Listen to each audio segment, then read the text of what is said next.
Hello and welcome to another interesting episode of the Reflection series, where we share stories that recharge and rejuvenate us. And today we have our wonderful guest, Linda Persson. Linda is a student of life. She works in community mental health at RPA Hospital and is also a small business owner. She combines an entrepreneurial spirit with a strong focus on holistic well-being while leading an active lifestyle with a passion for fitness, gardening, walking, and camping. And the title of the story that Linda is going to share with us is Courage and Living Well. And as Linda says, at the age of 22, Linda faced a life-altering accident that rendered her unable to walk, talk, or eat. Through determination and resilience, she embarked on a remarkable journey of recovery, defying the odds and regaining her physical abilities. During her own challenging moments, Linda discovered the importance of practicing self-care and self-compassion to manage stress. And that was through the Brahma Kumaris. This exploration led her to develop a keen interest in spirituality and meditation, incorporating these practices into her healing process. So welcome, Linda, and really looking forward to hearing what's your story and, the courage that you had to come out of what you went through. So without any further ado, a very hearty, warm welcome, and it's over to you. Oh, thank you, Lata. That was a lovely introduction. So I do work in mental health at RPA Hospital.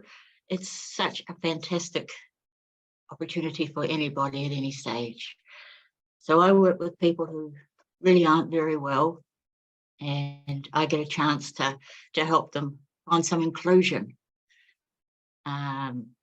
in what they want to be doing into society, into groups, the one-on-one, the non-judgmental.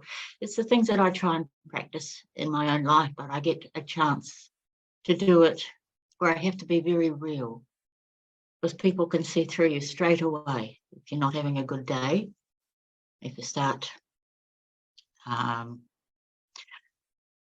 not being honest with the person that you're dealing with, because we can actually see through other people, and people who are living with mental health issues. They just want that realness. And it's such a blessing to be able to just be myself and not have to cover up anything and say, well, I'm not having such a good day. How's your day going? Because I never ask anybody, how was your week before? Because they might not have had a very good week, and I just ask them to go back there. So what we do is we'll engage, we'll talk, we'll go for a walk, we'll share. And it is such an open, honest time. And that's what I like to do in my whole life. And that's the whole holistic. So I work in education and health. So I'm supposed to be taking people out for exercise, and so that they are engaging with some things more than their home. A lot of people have trouble getting up. A lot of people are very isolated. And what a blessing is it that they are fine just spending time with me. I find it such a privilege. Loneliness is one of the worst things that anybody can experience. And when you're not feeling well, we tend to, I've noticed that there is a huge tendency for people to isolate and to come out and try and find solutions. So I don't go into people's homes very often at all. I meet them outside and I say, come on, let's go. Come on, where's the park? Where are the trees? What's your favourite tree? And this is what I try and do with myself. So we have exercise. I've got a tennis group going, and a walking and a coffee group. We go to the museum and we go to parks and people, and also swimming and going to the gym group. So my days are really busy. So I actually try and practice these myself. So for me to be healthy and well, I've got to actually practice what I'm actually asking other people to do for themselves. As Lata mentioned, that when I was 22, I was involved in a motorbike versus car accident where I broke most of the bones in my body. I woke up 8 days later in intensive care at Auckland Hospital. The date it happened was it was actually a week before I was about to go overseas. Again, I used to play badminton, and I recently won the national title. I was about to go overseas for 5 months, traveling through Great Britain and through Europe. But I didn't make it. So when I woke up, my coach was there, and apparently she'd been coming in every day. And when I woke up, I'd broken most of the bones in my face, and my jaw was included, my nose, my cheek, and it actually moved over. My face had moved over. So surgery, I had reconstructive surgery.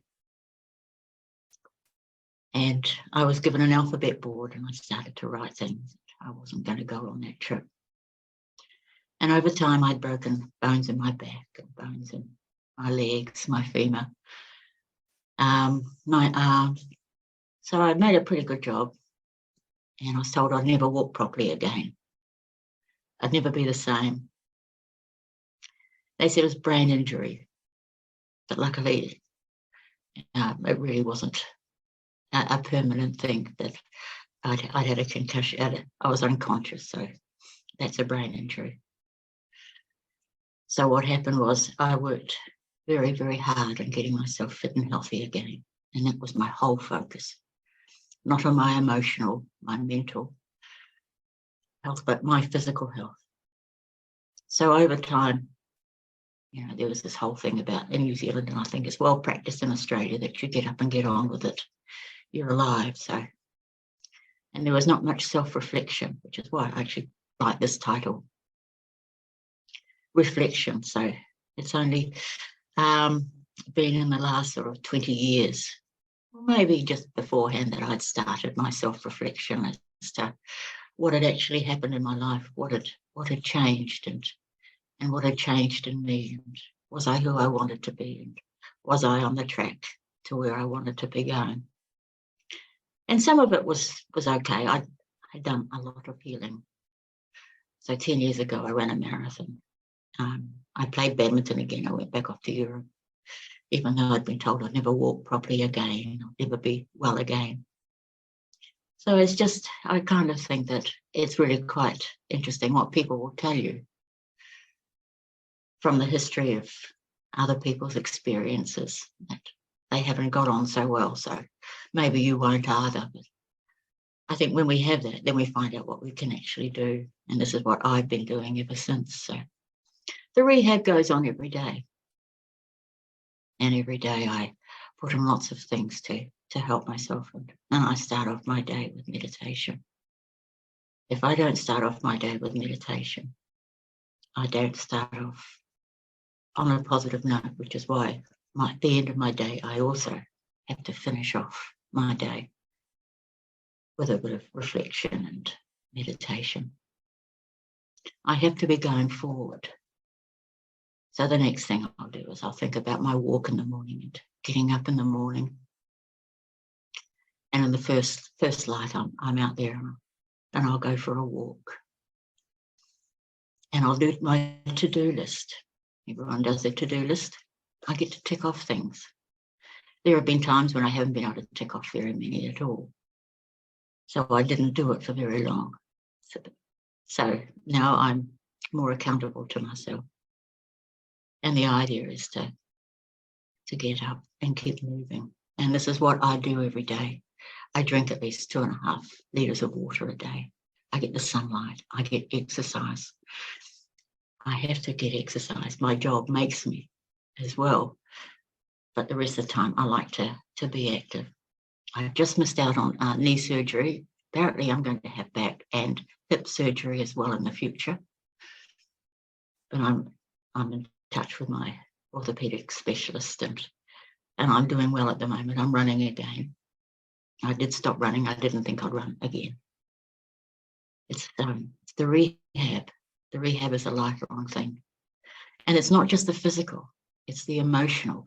It's actually putting myself forward and being, this is courage. And sometimes there is some real courage. I remember hearing many times about courage, determination, and also belief in myself. Because sometimes that's the hardest thing, is to believe in myself when things aren't going well. And I've had a lot of no's, rejections. Things haven't worked out the way I'd planned. I'm lucky enough with my reflections that I'm learning to recognize that when things don't work out, they're not supposed to work out. That there's another plan. And I'm not quite sure, because all the plans I've made at times just haven't worked out. But I found a place where it's peaceful for myself, where it's kind to myself, where I'm happy with myself. And this takes effort. Every day I'm reflective as to that I'm moving forward, that I'm creating positive, that I'm finding positive with every relationship I have. So that's how I do it, because I know I don't want to be there again when I'm questioning myself. So self-compassion is a very important thing that I've learned to do, to recognize that there are times when I'm in pain, it's really hurting, and I can say, well, I've made some mistakes. I acknowledge my pain and saying this isn't good, but I can be there just for a short time, and I can't stay there for too long. And then I do the mindfulness, the meditation, which is another kindness, which allows me to start moving forward. And then also to stop isolating myself and thinking what I did was the worst thing. So it's about those stages of moving forward. And this I do, I reflect on, and I'm, when I remember where my mind's going, as the mind does the chatter, it's sort of sometimes the automatic negative thought. The ant, has anybody heard of the ant, the automatic negative thought? Yeah, it comes up really when you're not expecting. Kind of, oh, am I going to get out of this? Why did they say that? What can I do? So instead of an automatic negative thought, I kind of think, okay, this has happened. I've got through it before in the past. I'll get through it now too. I have more resources than I had before. And it's true, how we've all got to where we are now. Got to reflect about, we've done some good things and we have some good strategies. So my day starts off with meditation, and it goes, I have exercise, I get some sunlight, just a short period in the morning. My skin's not that great. I had many years in the sun, as most of us have brought up in this part of the world with a paler skin, and a lot of tennis and a lot of beach, and just that early mornings and getting some fresh air. And all of a sudden you start feeling better. Still not allowing those thoughts to come in. I have a healthy diet. I try and stay healthy. We're allowed treats though, but I'm not going to beat myself up if I have a treat. I'm allowed to be kind. And this is the thing about the kindness. Have the courage to be kind. Have the courage to recognize that I actually am human as well, and I need some treats. I try not to sit and eat a whole packet of chocolate, which I have been known to do in the past. So my idea is to look after myself. And when I'm looking after myself, it's so much easier to look after and be there for others. I spent a bit of time with one of my neighbours who's struggling with some stuff that's happened to him. And he told me about some of the stuff that happened to him. And I wasn't judgmental. And he said to me, you're the only one I can talk to. And I thought, probably a while ago, I was probably one of those ones who kind of thought, well, just get up and get on with it. But we need to acknowledge where people are at. And my job that I do professionally, I work for myself. I'm also a transitional coach. I help people to transition to being the best person they want to be. And I do that same thing, which has been really nice to be able to do it in my work every day. there's a few other things I try and do. I try and manage my stress. But if I'm not setting up my day to be a success, then it's not going to work for me.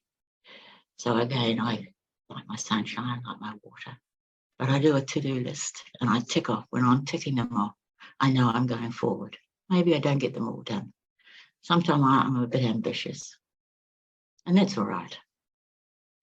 So I actually allow myself, okay, I'll carry that on tomorrow, or else maybe I don't need to do it tomorrow. That's self-care as well, acknowledging what's important and what's not. And this way, I'm looking after myself. And that way I can look after others and I can be there for others. And this is probably the journey of my courage, that every day I will be doing that as well.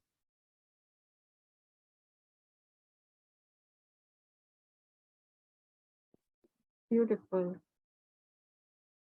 It is, as you said, one thing I enjoyed is the ant, something new and that's a need, when you want to think. And also one interesting thing that you shared, Linda, was sometimes things don't work out the way you feel it should, or the day is not what you wanted it to be like. So in your journey, in your journey of recovery, there may have been days where it might have felt like, no, I don't know how, or I don't know how it's going to be, or thoughts like those. How did you, bring yourself back and kept yourself going? I had a long time where I had trouble moving. And this is where I'm saying about getting stuck and moving forward. There were times I kind of thought, why me? Why has this happened to me? Why can't I do this? All these questions. That's the ant, the automatic negative thing, and not finding very much positive to think about at all. But I think that if we're able to be in a place where someone shares with us and saying, this is hard for you, isn't it? Let's go for a walk together. I like your company. It's enough to start moving. And that stops and not feeling judged, because I do the worst on myself. I'm harder on myself than other people are hard to me. So it is always about that. And this is why it's been such a blessing for me to practice some of the things. And I'm learning how to be better with myself every day. And I'm trying to practice it every day. Yeah, that's important. As you said, like one of the key words is self-compassion. And you learn to be more kinder as you continue to do that. Like, the degree of kindness, you may be kind, but you can be more kind. And you can increase that level of kindness towards yourself. And do you think that because of that experience, you are able to give a lot more, in the profession that you are in now? Because it's not only about understanding how they might feel at the moment, but also giving support just by being there or talking to the people who need that kind of a support. So do you think your experience or your journey has had a pivotal role in playing the role that you are now in? Yeah, I certainly agree that if you've had some experience yourself, it makes it so much easier to understand where someone's from. So you never look at someone with a whole bunch of symptoms. Like if everybody looks at me as the one who had a road accident, if everybody looks at me and said, oh, she's got a broken leg still, all these years later, we shouldn't be looking at somebody, oh, you've got a broken arm, and they're labelled like that for the rest of their life, even though that it might not be the same. So we don't look at someone, oh, they're depressed, they've got this, they've got that. Everybody inside is a whole person, and they've had a journey which is that hasn't been easy for them to get up and be able to make the same decisions a lot of us others can. So who am I to judge them and to make them feel worse about themselves? And if someone can say, oh, I really want to do more, I want to start running now that I'm walking well. I helped somebody do some cooking. She never learned how to cook. She didn't know how to cook. And now she's cooking every couple of days for herself. I helped her with some lessons in her home. Just enabling someone to do something that they want to do. It's a real privilege to be able to be with people and for them to allow me to come in and help and be with them as well. Absolutely. So I think it's so apt that you chose this title, that it's, living well. So you live your life well and help others live their life well as well. I'm a work in progress. Yeah. And you're doing it really well, as you can see the way you're sharing it. So that's beautiful, Linda. Thank you. Thank you. And as you said, that you start your day with meditation and you end your day with meditation. So we're sure that this practice has helped you along on this journey, and you've progressed very well, as we can see. Yeah.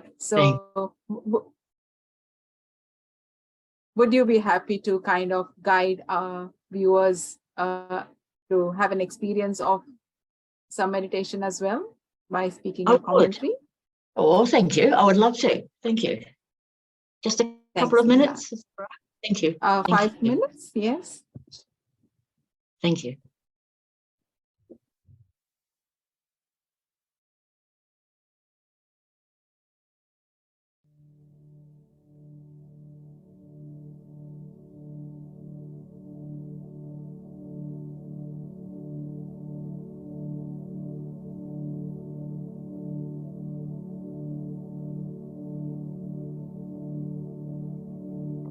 Courage and live well. Now I'm just going to sit quietly where I am, just comfortably. I have nowhere else to be. Nothing else I need to do at this moment. Just being here. And I know that my mind will just keep chattering away. Now I'm just going to allow it. I'm going to tell it I want to experience peace and silence. Peace and silence. I know I can start to just be myself. I'm going to let my mind know that it is time for quiet. I'll let my mind know that it's safe, to know that all is well. I relax my body completely as I sit.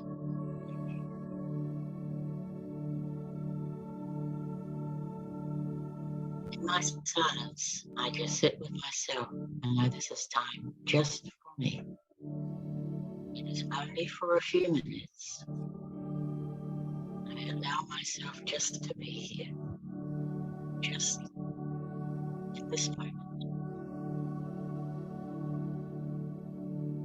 I again accept that I have nowhere else I need to be. Nothing else I need to do. This is the peace and quiet my soul feels when it is content and happy. This is what it feels like to have my inner strength just being with me. This is the peace that gives me my inner self-power. I recognize that my life purpose is to be peaceful, silent, and content. Those moments of content can happen every time I allow myself just to sit quietly and just enjoy the moment that I'm in.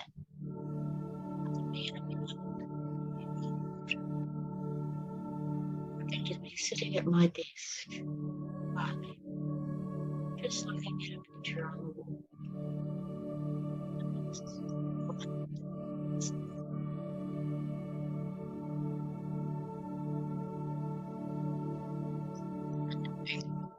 That looking after myself is necessary for me to get through my day. I need to look after myself. Taking time for myself, it's not a luxury. It allows me to create the day I want to live. Today is my day. I do what I need to bring peace, silence, and happiness into my life. I give myself the permission to have the courage to be compassionate with me. And I give myself to have the courage to be compassionate with others. This is the peace and silence my inner self requires every day.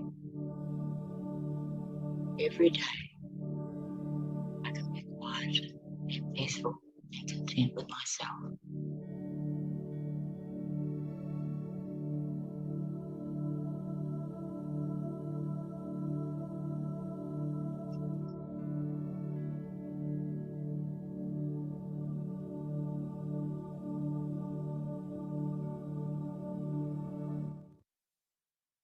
Thank you, Linda. Thank you for taking us on this beautiful experience and also sharing your story and wisdom with us today. It has been lovely. Thank you. It's been really. And I would also like to thank our viewers for joining in. I hope you have been inspired by Linda's story of courage, and we will all start to live better than what we are living currently. So thank you. And if you would like to know more about us, please do visit our website, www.brahmakumaris.org.au. The details of all our local centers are listed in there, and also the details of our programs and retreats. So you're welcome to visit. So thank you once again, and we will be back with another interesting episode of the Reflection series. Till then, live courageously and live well. Thank you.